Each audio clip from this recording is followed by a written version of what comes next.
जय हिंद दोस्तों। स्वागत करता हूं आपके अपने यूट्यूब चैनल एसपी रैंकर में। आशा करता हूं आप लोग अच्छे होंगे और अपनी पढ़ाई अच्छे से कर रहे होंगे। मैं खाकी सीरीज के माध्यम से आपको आज वर्णमाला का पार्ट 2 कराने वाला हूं। इसके पहले पार्ट 1 करा चुका हूं। अगर आप लोग वो वीडियो नहीं देखे हैं तो आप लोग उस वीडियो को ज़रूर देख लीजिए और आपको इस प्रैक्टिस सेट के माध्यम से आपको बहुत ज़्यादा प्रॉफिट होने वाला है। और यह प्रैक्टिस सेट आपको चैप्टर वाइज कराया जाएगा और इस प्रैक्टिस सेट का नाम दिया हूँ खाकी सीरीज। तो आप लोग अगर चैनल पे नए हैं तो आप लोग चैनल को सब्सक्राइब कर लें और वीडियो अच्छा लगा तो वीडियो को अपने दोस्तों के पास शेयर ज़रूर करना, जिससे कि आपको दोस्तों को भी इसका लाभ मिल सके। तो पार्ट 1 में मैंने टोटल 25 क्वेश्चन कराया था प्रैक्टिस, और अब 25 के बाद अब बात करेंगे 26 क्वेश्चन से। तो देखते हैं 26 क्वेश्चन में क्या पूछा हुआ है। तो देखो 26 क्वेश्चन में जो पूछा है, आपका पूछा है कि सभी महाप्राण वर्णों वाला वर्ग कौन सा है। तो देखो महाप्राण में कौन कौन से आते हैं। तो महाप्राण में आपके आ जाएंगे 24 प्लस उसमें व्यंजन,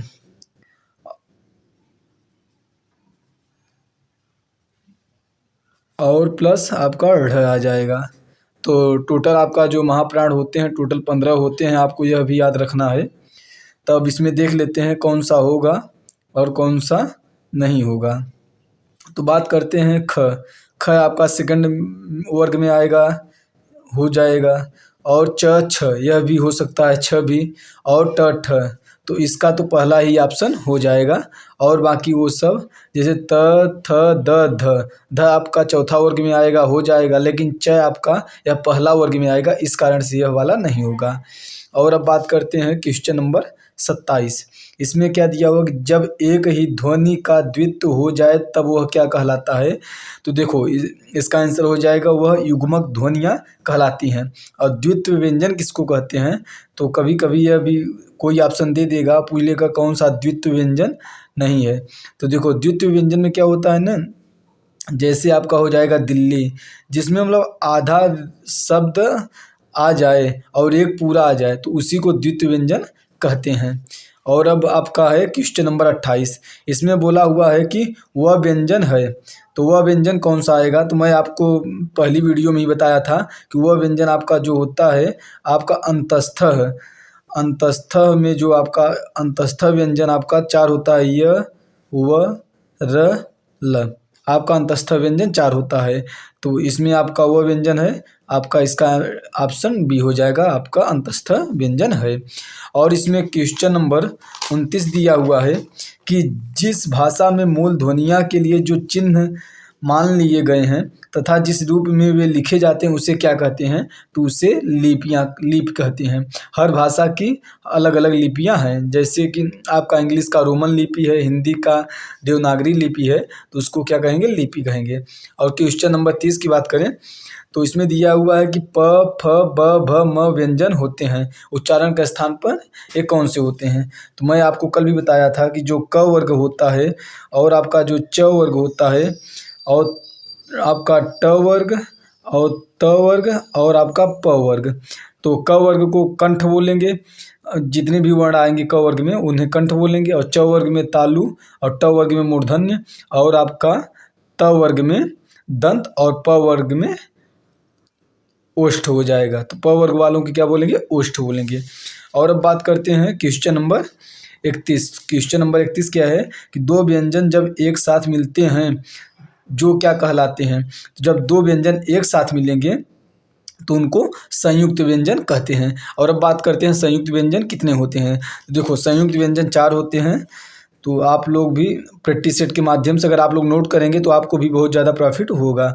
तो अब बात करते हैं संयुक्त व्यंजन कौन कौन से होते हैं।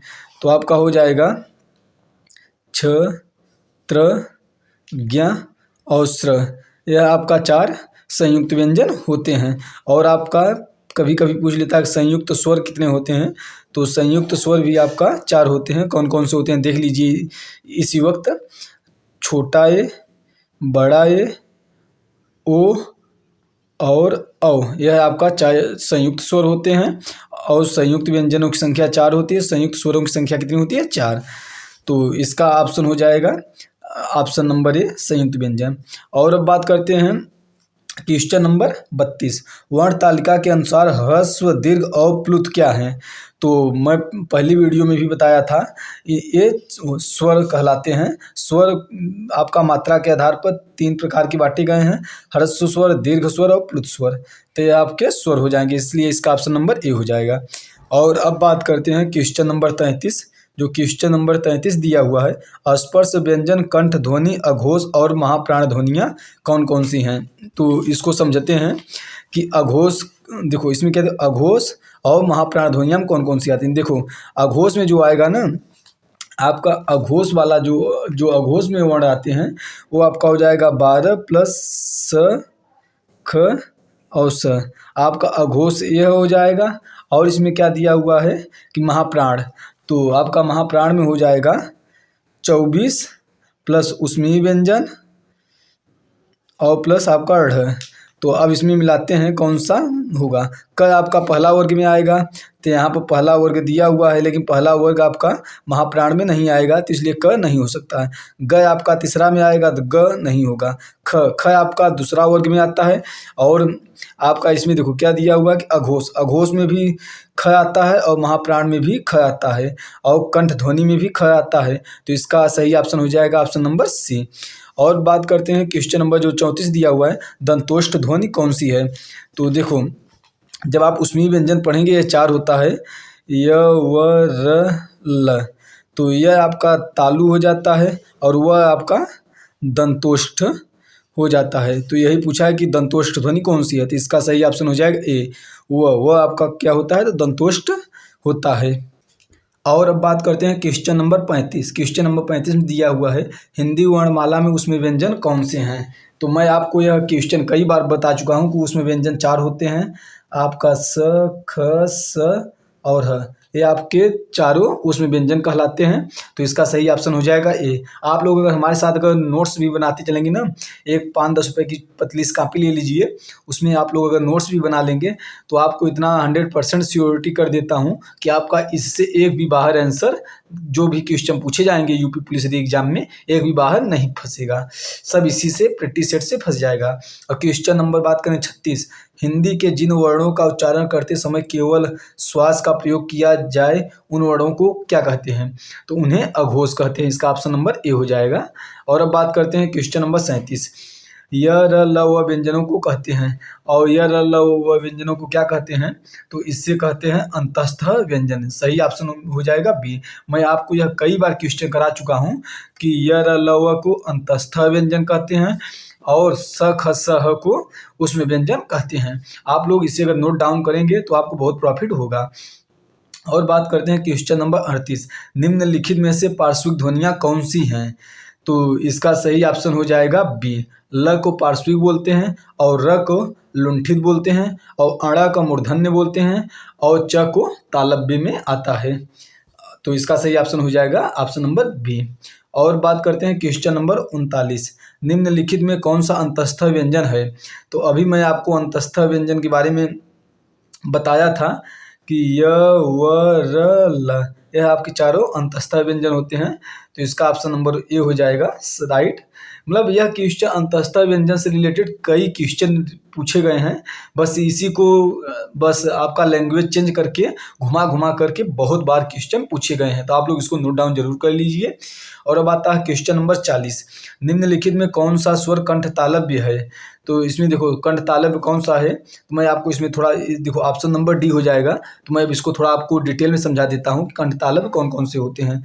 तो देखो आपका अ प्लस ई से मिलकर आपका बनता है छोटा ए, और आपका अ प्लस ए से मिलकर आपका बनता है अ, और अ प्लस उ मिलकर आपका बनता है ओ, और अ प्लस ओ मिलकर आपका बनता है औ। तो देखो अ क्या होता है, कंठ होता है, तो इधर पूरे के पूरे कंठ हो जाएंगे। तो यह आपका चारों कंठ। और ई आपका आता है तालु में, और तो इसलिए यह आपका हो जाएगा कंठ कंठ तालु, तो आप इसे कंठ तालव्य भी बोल सकते हैं। और इसे आपका ऊ आपका ओष्ठ में आता है, तो आप इसे क्या बोलेंगे, आप इसको बोल देंगे कंठोष्ठ। आप लोग राइटिंग में मत जाइएगा, आप लोग बस समझने की कोशिश करिएगा। तो इसमें क्या पूछा है कि कौन सा स्वर कंठ तालव्य है, तो देखो कंठ तालव्य में यही दो आएंगे, आपका कंठ तालव्य और ये दो आपका हो जाएगा कंठोष्ठ। तो इसका ऑप्शन नंबर हो जाएगा डी। आपका देख लीजिए यहाँ पर ए दिया हुआ है और यही आपका ऑप्शन नंबर डी हो जाएगा। और अब बात करते हैं क्वेश्चन नंबर 41। क्वेश्चन नंबर 41 में दिया हुआ है ट वर्ग उच्चारण की दृष्टि से किस प्रकार की ध्वनियाँ हैं। तो आपका जो ट वर्ग आएगा यह है आपका मूर्धन्य हो जाएगा। क वाला आपका हो जाता है कंठ और च वाला आपका हो जाता है तालु, और जो आपका ट वाला है वो आपका हो जाएगा मूर्धन्य। तो आप लोग इसी राइटिंग हिसाब से अपना समझ लीजिएगा, तो ये हो जाएगा ऑप्शन नंबर सी। और आप क्वेश्चन नंबर 42 में क्या पूछा है, निम्नलिखित में से कौन सा मूल दीर्घ स्वर है। तो देखो आपका जो दीर्घ स्वर होता है यह दो प्रकार का होता है, एक मूल दीर्घ स्वर होता है और एक संयुक्त स्वर होता है। तो मूल दीर्घ स्वर में आपका आ जाएगा आ, ई और उ, और संयुक्त स्वर में आपका आ जाएगा ए, ऐ, ओ और औ। यह चार आपका संयुक्त स्वर होंगे और तीन आपका मूल दीर्घ स्वर होगा। तो इसमें क्या पूछा है, मूल दीर्घ स्वर है, तो आपका इसका राइट आंसर हो जाएगा ए। आ आपका जो है यह मूल दीर्घ स्वर है। अब बात करते हैं क्वेश्चन नंबर 43। अनुस्वार किसका कार्य करता है। तो अनुस्वार जो करता है यह पंचम वर्ण का कार्य करता है। पंचम वर्ण में आपका कौन कौन सा आता है, अंगा, इया, आड़ा, न और म, यह आपका अनुस्वार का काम करते हैं, जो आपका पंचम वर्ण का अक्षर है। और अब बात करते हैं क्वेश्चन नंबर 44। इसमें पूछा है निम्नलिखित में कौन सा संयुक्त स्वर नहीं है। तो अभी मैं आपको बताया था कि संयुक्त स्वर संख्या 4 होती है और इससे अलावा जो होगा वो आपका संयुक्त स्वर नहीं होगा। तो इसमें आप लोग बड़ा ऊ दिया हुआ है, यह आपका संयुक्त स्वर नहीं है, तो इसका सही ऑप्शन हो जाएगा ऑप्शन नंबर सी। और अब बात करते हैं क्वेश्चन नंबर 45। निम्नलिखित में से कौन सा वर्ण दंत्य नहीं है। तो देखो इसका क्या होगा, दंत नहीं होगा। तो यह आपका मैं इसके पहले बताया था कि यह आपका तालु होता है, तो यही आपका सही आंसर हो जाएगा। यह आपका नहीं होगा, दंत व्यंजन नहीं है। और अब बात करते हैं क्वेश्चन नंबर 46। इसमें दिया हुआ हिंदी स्वरों का वर्गीकरण जब जीभ के भाग के आधार पर किया जाता है, निम्नलिखित में से कौन सा भेद इसके अंतर्गत नहीं आता है। तो देखो जिह्वा के आधार पर आपका स्वरों का भेद जो बांटा गया है वह 3 बांटा गया है।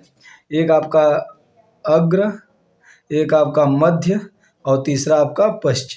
अग्र में आपका आ जाएगा ई, ए, ऐ, और मध्य में आपका आ जाएगा अ, और शेष बाकी आपको जो बचेंगे वो पश्च स्वर में आ जाएंगे।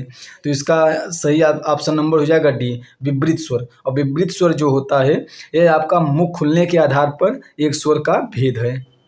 और अब बात करते हैं क्वेश्चन नंबर 47। निम्नलिखित में से कौन सी कंठ ध्वनियाँ हैं।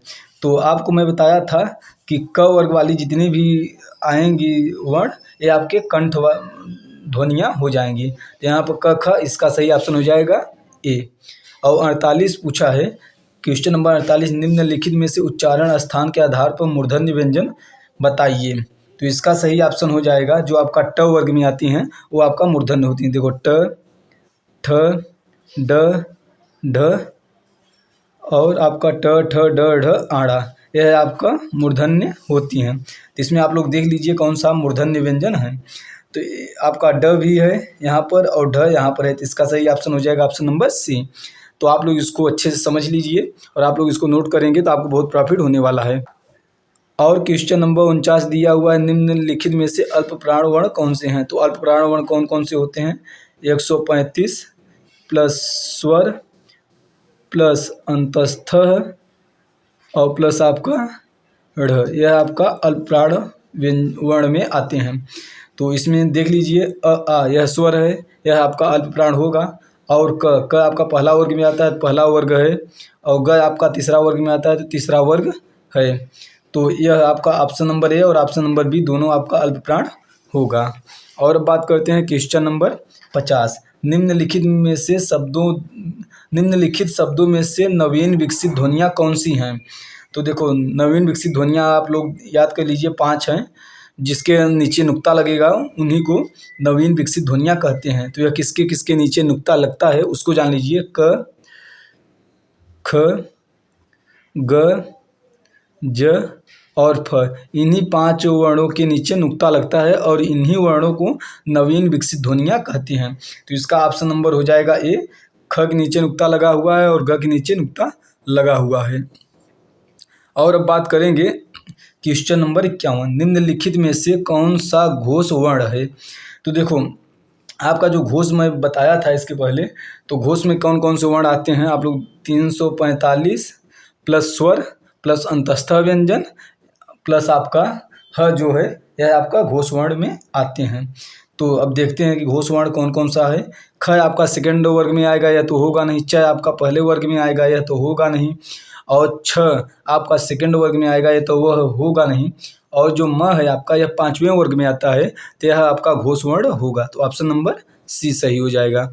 और क्वेश्चन नंबर 52 दिया हुआ है, निम्नलिखित में से एक वर्ण व्यंजन नहीं है। तो इसमें व्यंजन उ आपका यह क्या है, स्वर। अब बात कर लें कितने स्वर होते हैं, तो स्वरों की संख्या 11 होती है। कौन कौन से होते हैं, तो आप लोग इसको थोड़ा आ, ई, उ, री, ए, ऐ, ओ, औ, यह आपका 11 स्वर होते हैं और 33 व्यंजन होते हैं। तो आप लोग इसको थोड़ा याद रखिएगा, यह आपको बहुत इम्पोर्टेंट होने वाला है। तो इसका सही आंसर हो जाएगा ऑप्शन नंबर ए, यह आपका स्वर है न कि व्यंजन है। और अब बात करते हैं क्वेश्चन नंबर 53, निम्नलिखित में से कौन सी ध्वनियाँ ओष्ठ नहीं है। तो मैं आपको बताया था कि कौन सी ध्वनियाँ ओष्ठ नहीं है। तो देखो जो आपका प वर्ग में आते हैं वो सब के सब आपकी ओष्ठ होती हैं। तो जो प वर्ग के अंतर्गत नहीं आएंगी वह ओष्ठ नहीं होगा। तो इसका ऑप्शन नंबर हो जाएगा डी, क्योंकि प वर्ग में आपका ब भी आता है और म भी आता है, तो यह आपका ओष्ठ ध्वनि है और त आपका नहीं आएगा। तो यही ऑप्शन हो जाएगा, ऑप्शन नंबर डी। और अब बात करते हैं क्वेश्चन नंबर 54, निम्नलिखित में से नासिक की व्यंजन कौन सा है। तो नासिक की व्यंजन आपका कौन सा है, तो नासिक की व्यंजन देखो, नासिक व्यंजन किसे कहते हैं, तो नासिक व्यंजन लिख लीजिए, अंगा, इया, आड़ा, न, म और आपका एक हो जाएगा अंग। यह आपका 6 नासिक व्यंजन होते हैं। तो इसका ऑप्शन नंबर जो हो जाएगा, ऑप्शन नंबर बी सही आंसर हो जाएगा, यह नासिक व्यंजन है। और अब बात करते हैं क्वेश्चन नंबर 55, ए ऐ वर्ण क्या कहलाते हैं। तो ए और ऐ वर्ण जो हैं, अभी मैं आपको बताया था कि ए आपका अ प्लस ई से बनता है। तो अ का उच्चारण स्थान हो जाएगा कंठ और ई का उच्चारण स्थान हो जाएगा तालु। तो जो कंठ और तालु से मिलकर बनता है उसे कंठ तालव्य भी कहते हैं। तो इसका ऑप्शन नंबर हो जाएगा डी। और अब बात करते हैं क्वेश्चन नंबर 56, निम्नलिखित में से किसे हिंदी की मानक वर्णमाला में स्थान नहीं दिया गया है।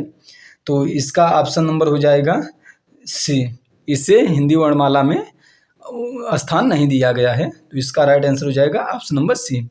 और अब बात करते हैं क्वेश्चन नंबर 57, निम्नलिखित शब्दों में किस शब्द के द्वित्व व्यंजन हैं।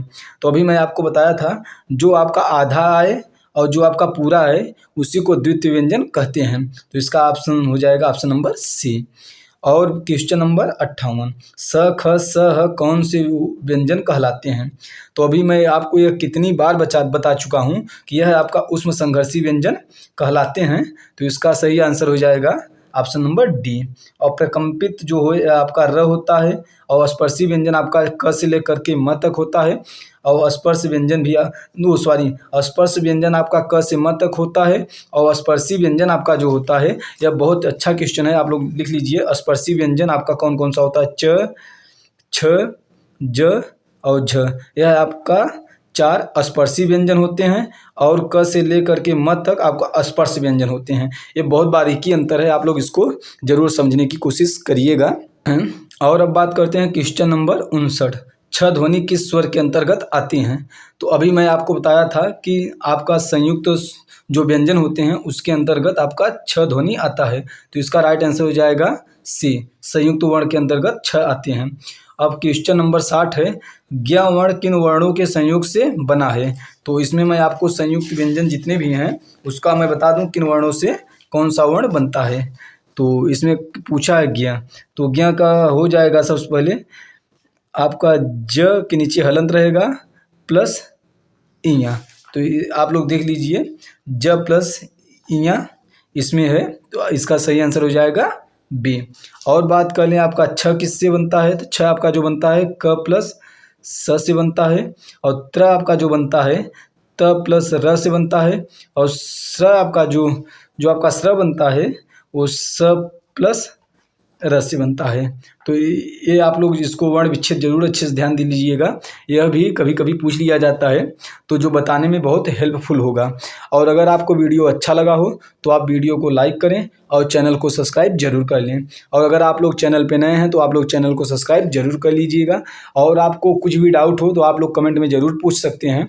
और इस प्रैक्टिस सेट के माध्यम से मैं आपको यूपीपी और यूपीएसआई के लिए एक बेस्ट मतलब प्रैक्टिस सेट करा रहा हूं, जो आपको मैं चैप्टर वाइज करा रहा हूं। तो आप लोग इस प्रैक्टिस सेट को ज़रूर करिए और आपको इससे बहुत प्रॉफिट होगा।